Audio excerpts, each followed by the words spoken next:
श्री राम कृष्ण वचनामृत के अगले भाग को प्रारंभ करते हैं। श्री राम कृष्ण मास्टर से कहते हैं, देखो अष्टावक्र संहिता में आत्मज्ञान की बातें हैं। आत्मज्ञानी कहते हैं सोहम, अर्थात मैं ही वह परमात्मा हूं। यह वेदांतवादी सन्यासियों का मत है। सांसारिक व्यक्तियों के लिए ये मत ठीक नहीं है। सब कुछ किया जा रहा है, फिर भी मैं ही वह निष्क्रिय परमात्मा हूं, यह कैसे हो सकता है? वेदांतवादी कहते हैं कि आत्मा निर्लिप्त है। सुख दुख, पाप पुण्य, ये सब आत्मा का कुछ भी बिगाड़ नहीं सकते, परंतु देहाभिमानी व्यक्तियों को कष्ट दे सकते हैं। धुआं दीवार को मैला करता है, पर आकाश का कुछ नहीं कर सकता। कृष्ण किशोर ज्ञानियों की तरह कहा करता था कि मैं आकाश में रहता हूं। वह परम भक्त था। उसके मुख से ये बात भले ही शोभा दे, पर सबके मुख से ये बात शोभा नहीं देती। ये बहुत ऊंची बातें हैं। ये अंतिम स्थिति है लोगों की। प्रारंभ में साधक को भक्ति का, नाम जप का, ईश्वर के लिए प्रार्थना का सहारा लेना पड़ेगा। पर मैं मुक्त हूं, यह अभिमान बड़ा अच्छा है। मैं मुक्त हूं कहते रहने से कहने वाला मुक्त हो जाता है, और मैं बद्ध हूं कहते रहने से कहने वाला बद्ध ही रह जाता है। जो केवल यह कहता है कि मैं पापी हूं, वही सचमुच गिरता है। कहते यही रहना चाहिए कि मैंने उनका नाम लिया है, अब मेरे अंदर पाप कहां है, मेरे अंदर बंधन कैसा है। ज्ञानी के भीतर मानो एक गंगा सी बहती रहती है। उसके लिए सभी स्वप्नवत है। वह सदा स्वस्वरूप में स्थित रहता है। पर भक्त की गंगा एक गति से नहीं बहती। भक्त कभी हंसता है, कभी रोता है, कभी नाचता है, कभी गाता है। भक्त ईश्वर के साथ विलास करना चाहता है। वह कभी तैरता है, कभी डूबता है, और कभी फिर ऊपर आता है। जैसे बर्फ का टुकड़ा पानी में कभी ऊपर और कभी नीचे आता जाता रहता है। ज्ञानी ब्रह्म को जानना चाहता है। भक्त के लिए भगवान सर्वशक्तिमान, षड ऐश्वर्य पूर्ण भगवान है, परंतु वास्तव में ब्रह्म और शक्ति अभिन्न है। जो सच्चिदानंदमय हैं, वे ही सच्चिदानंदमयी हैं। जैसे मणि और उसकी ज्योति। मणि की ज्योति कहने से ही मणि का बोध होता है, और मणि कहने से ही उसकी ज्योति का। बिना मणि को सोचे उसकी ज्योति की धारणा नहीं हो सकती। वैसे ही बिना मणि की ज्योति को सोचे मणि को भी सोचा नहीं जा सकता।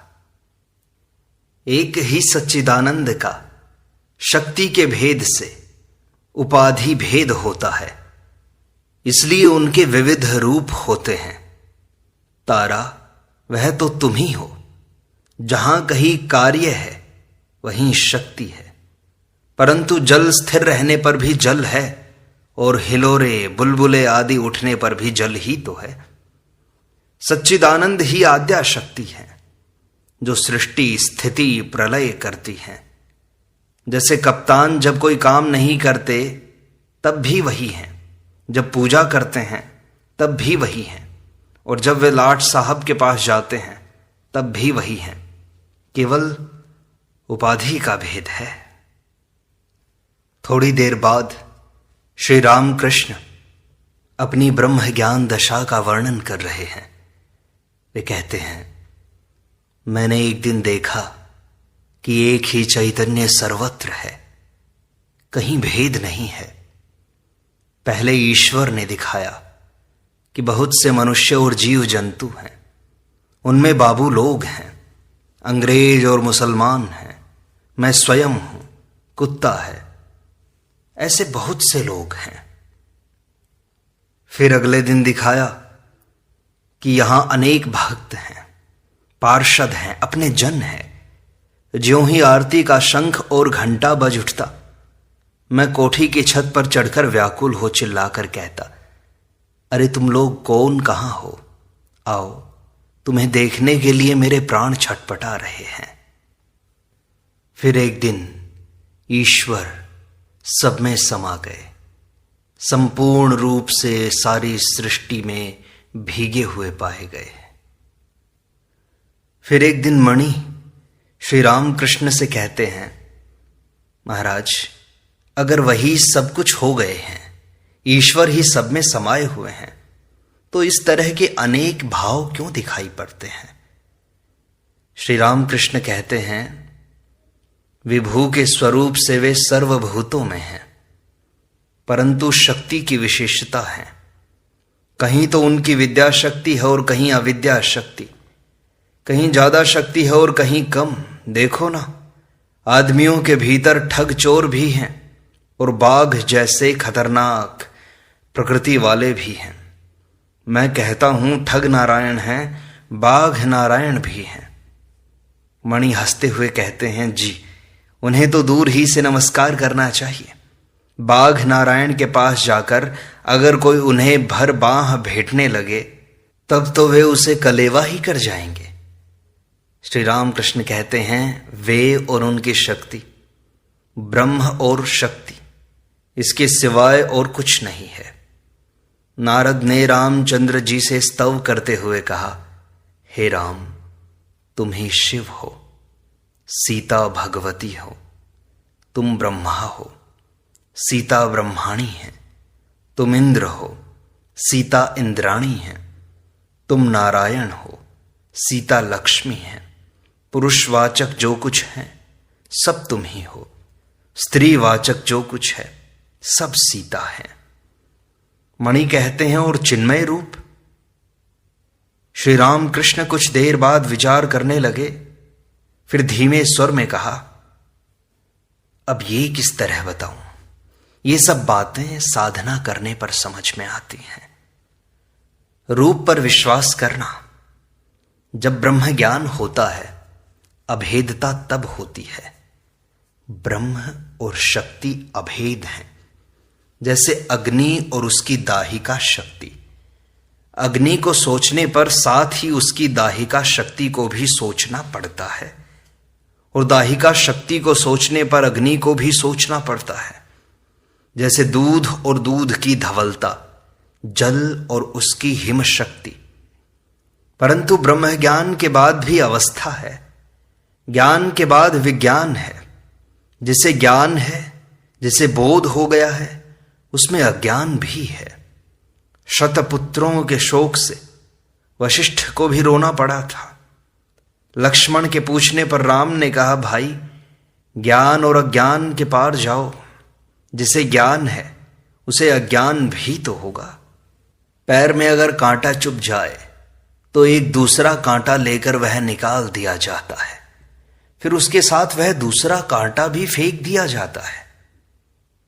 मणि कहते हैं, क्या अज्ञान और ज्ञान दोनों फेंक दिए जाते हैं? श्री रामकृष्ण कहते हैं, हां, इसलिए विज्ञान की आवश्यकता है।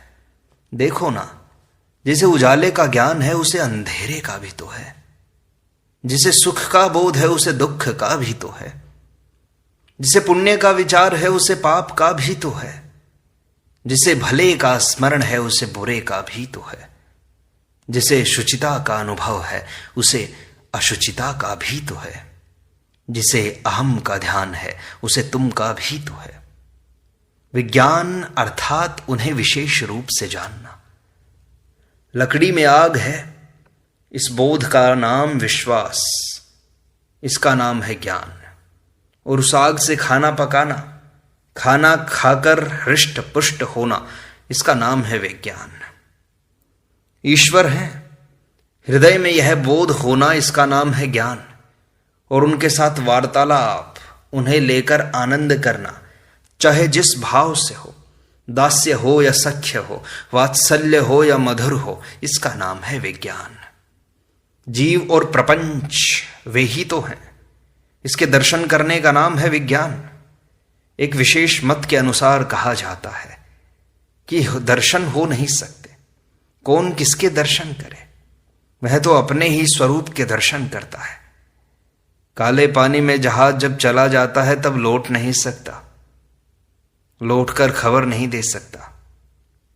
मणि कहते हैं, जैसा आप कहते हैं मॉन्यूमेंट के ऊपर चढ़ जाने पर फिर नीचे की खबर नहीं रहती कि गाड़ी, घोड़े, मेम साहब, घर द्वार, दुकान, ऑफिस कहाँ है, पता नहीं लगता। श्री रामकृष्ण कहते हैं, अच्छा आजकल काली मंदिर में नहीं जाया करता, कुछ अपराध तो नहीं होगा ना? नरेंद्र कहता था, ये अब भी काली मंदिर जाया करते हैं। मणि कहते हैं, जी आपकी नई नई अवस्थाएं हुआ करती हैं, आपका भला अपराध क्या है? श्री रामकृष्ण कहते हैं, विषय बुद्धि बिल्कुल लुप्त हुए बिना ब्रह्म ज्ञान नहीं होता, परंतु कलयुग में अन्नगत प्राण है, विषय बुद्धि छूटती नहीं। रूप, रस, गंध, शब्द, स्पर्श, मन सदा इन्हीं विषयों को लेकर रहता है। इसलिए श्री रामकृष्ण कहते हैं, कली में वेद का मत नहीं चलता। जो ब्रह्म है वे ही शक्ति हैं। शक्ति की उपासना करने से ही ब्रह्म की उपासना होती है। जिस समय वे सृष्टि, स्थिति, प्रलय करते हैं उस समय उन्हें शक्ति कहते हैं। दो अलग अलग नहीं, एक ही हैं। श्री रामकृष्ण कहते हैं, क्यों नेति नेति करके भटक रहे हो? ब्रह्म के संबंध में कुछ भी कहा नहीं जा सकता। केवल कहा जा सकता है तो अस्ति मात्रम, है मात्र। हम जो कुछ देख रहे हैं, सोच रहे हैं, सभी उस आद्या शक्ति का, उस चित्त शक्ति का ही ऐश्वर्य है।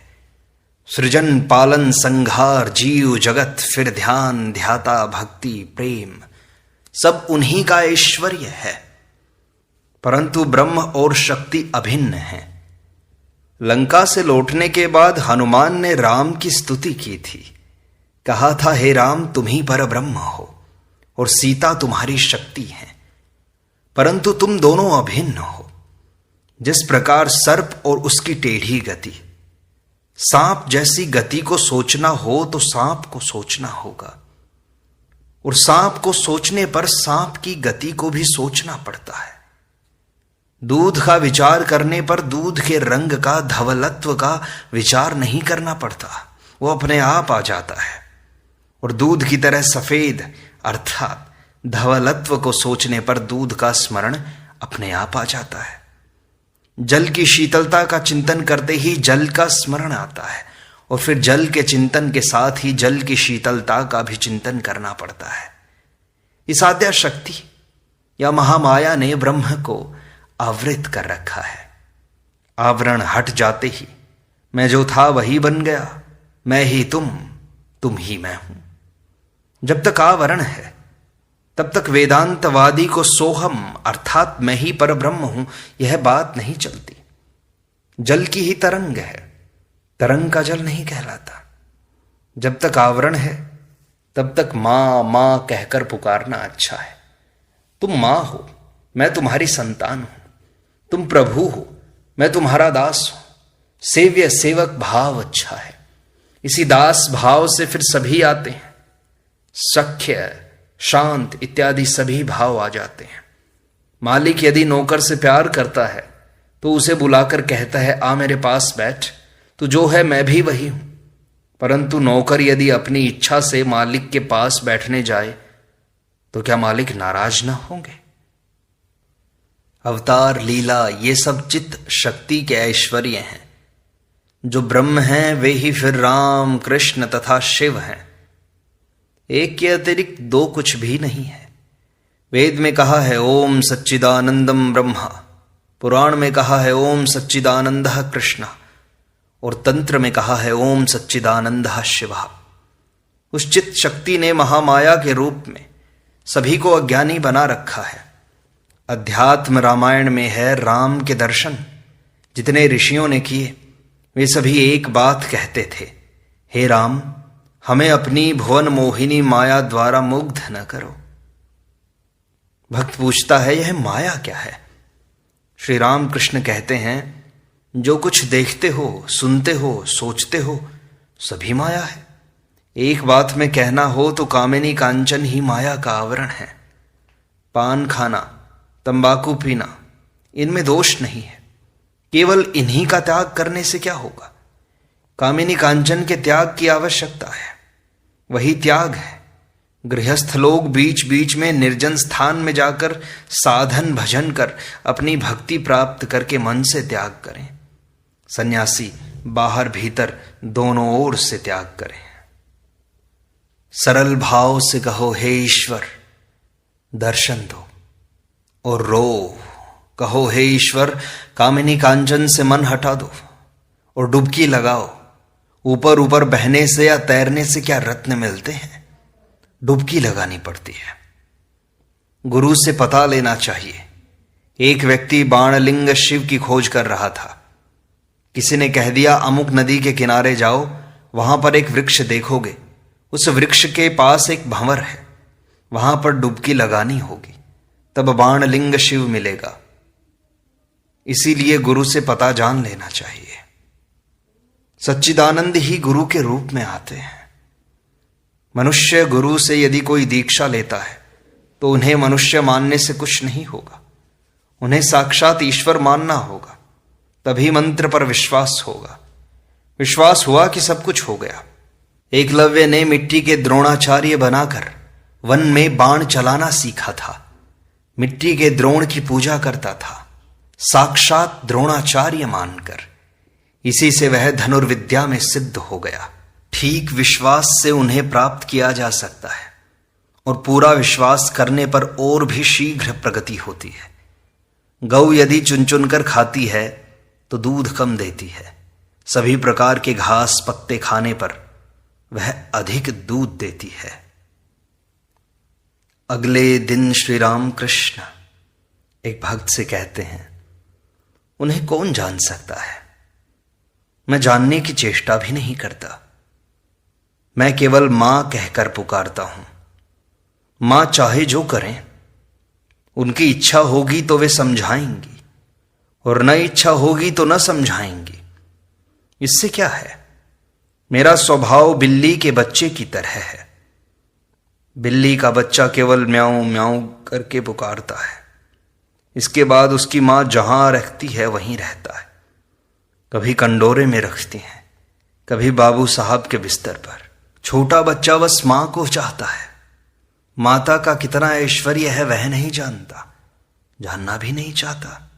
वह जानता है मेरी मां है, मुझे क्या चिंता है। नौकरानी का लड़का भी जानता है कि मेरी मां है। बाबू के लड़के के साथ अगर लड़ाई हो जाती है तो कहता है कि मैं अपनी मां से कह दूंगा मेरी मां है कि नहीं। मेरा भी संतान भाव है। श्री राम कृष्ण अकस्मात अपने को दिखाकर, अपनी छाती में हाथ लगाकर मणि से कहते हैं, अच्छा इसमें कुछ है, तुम क्या देखते हो?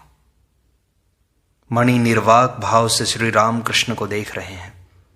शायद सोच रहे हैं श्री राम कृष्ण के हृदय में साक्षात जगन माता हैं। क्या जीवों के कल्याण के लिए मां स्वयं देह धारण करके आई हुई है? श्री राम कृष्ण कहते हैं, ईश्वर के संबंध में अनुमान लगाना व्यर्थ है। उनका ऐश्वर्य अनंत है। बेचारा मनुष्य मुख क्या प्रकट कर सकेगा? एक चींटी ने चीनी के पहाड़ के पास जाकर चीनी का एक कण खाया, उसका पेट भर गया। तब वह सोचने लगी कि अब की बार आऊंगी तो पूरे पहाड़ को अपने बिल में उठा ले जाऊंगी। उन्हें क्या समझा जा सकता है, सोचो तो। इसीलिए मेरा बिल्ली के बच्चे का सा स्वभाव है। मां जहां भी रख दे, मैं कुछ नहीं जानता। छोटे बच्चे नहीं जानते मां का कितना ऐश्वर्य होता है। इस प्रकार श्री राम कृष्ण वचनामृत का यह भाग यहीं संपूर्णता को प्राप्त होता है। शेष अगले अंक में।